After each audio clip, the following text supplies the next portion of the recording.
Bismillahirrahmanirrahim. Assalamualaikum warahmatullahi wabarakatuh.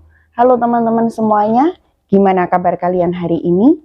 Semoga kita semuanya selalu dalam lindungan Allah, menjalankan semua aktivitas dengan sebaik mungkin, dan tak lupa untuk selalu membaca sholawat beserta amalan ibadah yang lainnya.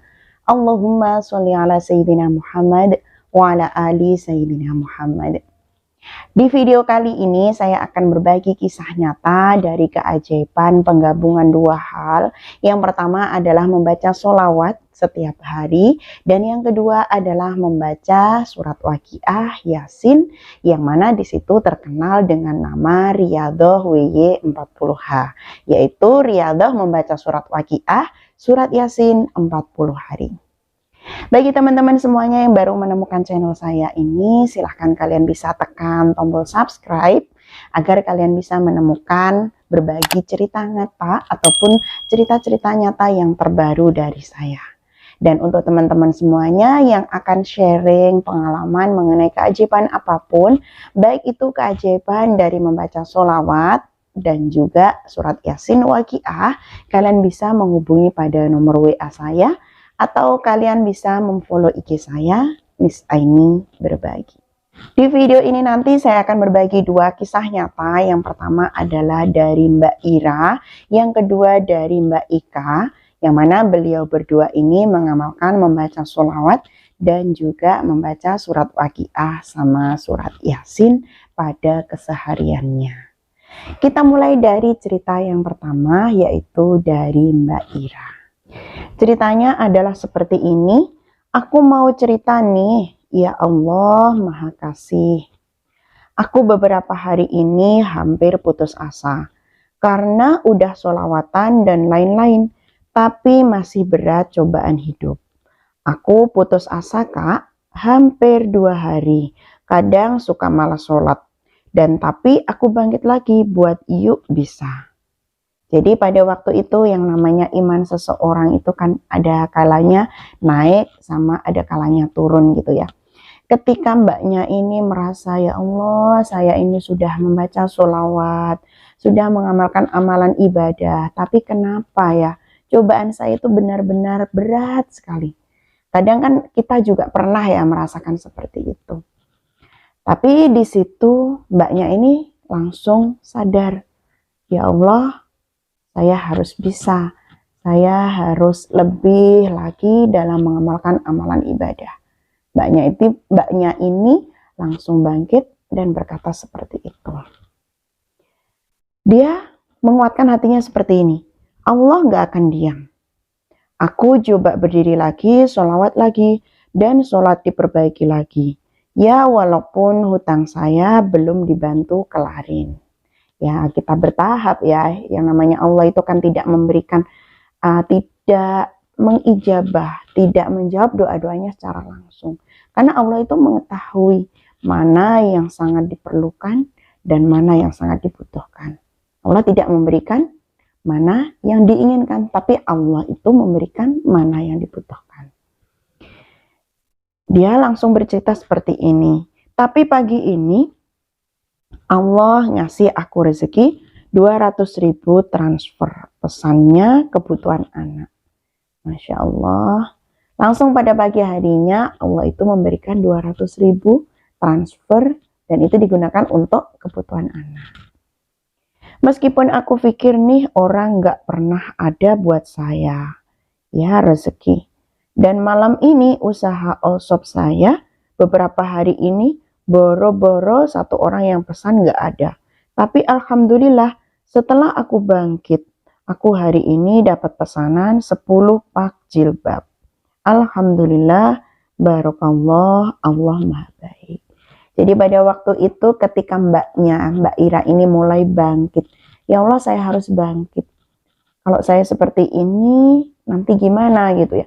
Akhirnya Mbak Ira ini bangkit, memperbanyak membaca sholawat, memperbanyak amalan-amalan ibadah.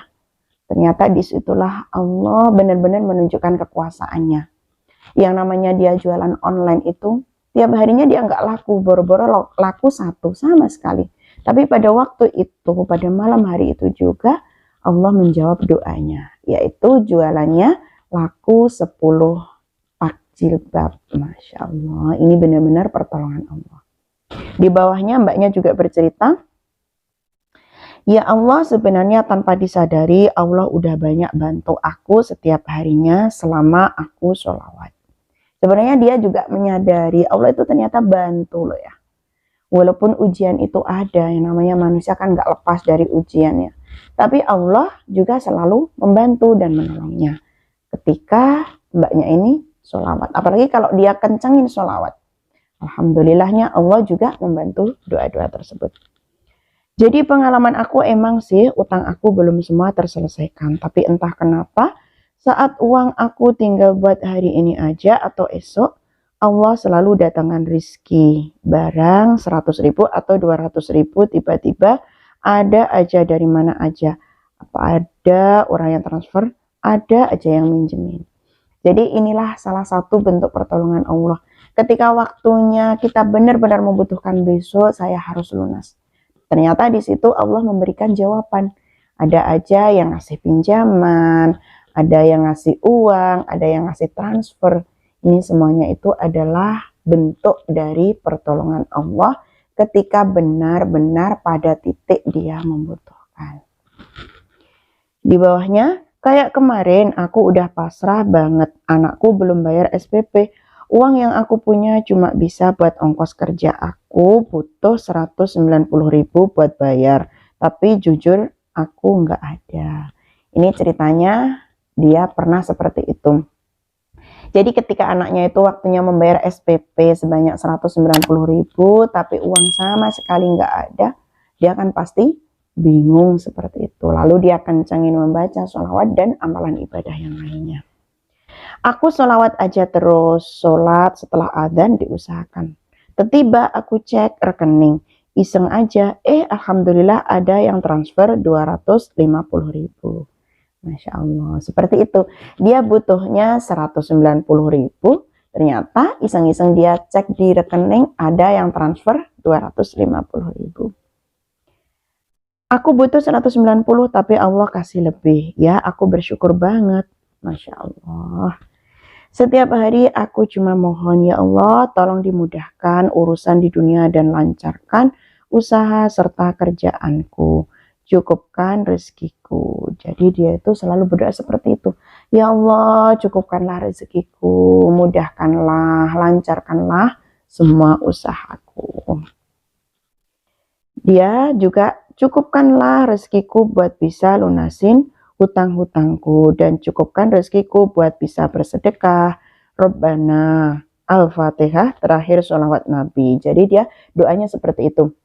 Membaca sholawat, berdoa, cukupkanlah rezekiku, lancarkanlah usahaku, lunasilah hutang-hutangku, mudahkanlah semua kegiatan dan aktivitasku. Diulang-ulang seperti itu. Ternyata di situ Allah mengabulkan doa-doanya, entah melalui perantara, ada yang kasih pinjaman, ada yang transfer. Nah, itu semuanya adalah bentuk-bentuk pertolongan dari Allah. Ketika kita berusaha pasrah sama Allah dan dibarengi dengan doa dan amalan ibadah yang lainnya. Itu adalah cerita yang pertama dari Mbak Ira. Kita lanjutkan cerita yang kedua dari Mbak Ika. Assalamualaikum. Waalaikumsalam. Assalamualaikum sahabat Riyadhah, selamat pagi dan selamat beraktivitas. Semoga diberi kelancaran dan selalu dalam lindungan Allah Subhanahu wa Ta'ala. Amin, amin ya Rabbal Alamin. Semoga Mbak Ika juga demikian, diberi kelancaran, kemudian ridho dari Allah dalam menjalankan semua aktivitasnya. Kita lihat ceritanya, sedikit cerita tentang mengamalkan WY 40 nih. Alhamdulillah, jadi mbaknya ini bercerita tentang amalan membaca surat Waqiah Yasin 40 hari atau yang dikenal dengan WY 40H. Baru saja belum ada 40 hari, keajaiban sudah datang bertubi-tubi. Alhamdulillah. Mbaknya ini belum selesai 40 hari mengamalkan membaca surat Waqiah Yasin, tapi di situ Allah memberikan keajaiban bertubi-tubi. Masya Allah. Ini kita lihat. Karena saya belum bekerja, jadi masih banyak waktu untuk mengamalkan amalan yang lain. Sambil berdoa semoga ada keajaiban ijazah keluar dan bisa mendapatkan kerja. Jadi Mbak Ika ini kondisinya sudah lulus, tapi ijazah belum keluar dan belum mendapatkan pekerjaan. Dia memperbanyak membaca surat Waqiah Yasin dengan harapan semoga dia juga mendapatkan pekerjaan. Kemudian dia bercerita, suatu hari ada saudara minta tolong untuk dipasang infus. Aku pasang. Nah, pada waktu itu ada saudaranya yang minta tolong untuk pasang infus, dia pasang gitu. Aku pasang dan aku kasih obat semampuku. Alhamdulillah sudah mendingan. Aku berniat membantu saudara, aku tidak berharap imbalan apapun. Jadi kemungkinan mbaknya ini adalah sekolahnya di jurusan kesehatan gitu, entah jadi perawat ataupun yang lainnya. Karena di sini dia bercerita ada tetangganya minta tolong untuk kasih infus dan dia kasih obat sebisanya. Alhamdulillah mendingan. Jadi dia melakukan semuanya itu untuk menolong pada sesama atau menolong saudara. Tuh. Kemudian dia juga bercerita, suatu hari ketika aku ke rumah saudara ngambil alat-alat yang sudah tidak terpakai, dari saudara dikasih uang 150. Alhamdulillah. Tidak berharap sama sekali, tapi Allah Subhanahu wa taala ngasih rezeki lewat saudara saya. Nah, ini ya. Ini kan benar-benar rezeki yang tidak terduga ya. Dia sama sekali tidak mengharapkan seperti itu. Dia ikhlas benar-benar membantu. Tapi ternyata saudaranya memberikan rezeki atau mengasih uang sebanyak 150.000. Ini adalah rezeki dari Allah. Sangat bersyukur sekali, alhamdulillah. Dan masih banyak yang lain. Alhamdulillah, rezeki selalu datang lewat mana saja. Semoga tetap istiqomah untuk mengamalkan WY40H. Amin ya rabbal alamin. Jadi ketika kita itu mengamalkan dengan tanpa meminta balasan sama Allah, ternyata di situ Allah memberikan jalannya Allah sendiri. Entah melalui jalan saudaranya ngasih uang, entah melalui jalan orang lain memberikan pekerjaan. Nah, di situ pertolongan Allah itu pasti ada ketika kita yakin dan berusaha semampu kita. Nah, itu tadi dua cerita. Yang pertama adalah dari Mbak Ira, yang kedua dari Mbak Ika, yang mana beliau berdua ini mengamalkan membaca sholawat dan juga membaca surat Waqiah Yasin 40 hari. Di saat kita itu benar-benar pasrah dengan segala permasalahan yang kita terima, di saat itu pula Allah memberikan jawaban atas segala doa-doa kita. Yang terpenting adalah kita berusaha sekuat tenaga. Setelah berusaha sekuat tenaga, kita berdoa, memperbanyak amalan ibadah, dan yang terakhir adalah kita kembalikan semuanya ini kepada Allah. Insya Allah, Allah akan memberikan jalan yang terbaik bagi kita. Karena Allah itu tidak memberikan apa yang kita inginkan, tapi Allah itu akan memberikan apa-apa yang kita butuhkan. Kita menginginkan ini, itu, dan yang lainnya. Tapi kalau menurut Allah itu adalah hal yang tidak dibutuhkan, Allah juga belum memberikannya. Dan Allah di situ akan memberikan sesuatu yang jauh lebih baik dari apa yang kita kira. Semoga video ini menjadi motivasi bagi diri saya sendiri dan juga mengajak pada teman-teman semuanya untuk selalu memperbanyak amalan ibadah, baik itu amalan membaca sholawat, membaca surat Waqiah Yasin kulayaumin setiap harinya. Janganlah kalian gunakan amalan ibadah tersebut untuk hal-hal duniawi, tapi usahakanlah mengamalkan semuanya itu untuk ikhlas beribadah kepada Allah Subhanahu wa taala. Dan insya Allah ketika kita benar-benar ikhlas, pasrah, Allah memberikan jawaban atas semua permasalahan dan doa-doa kita. Wa akhiran, wassalamualaikum warahmatullahi wabarakatuh.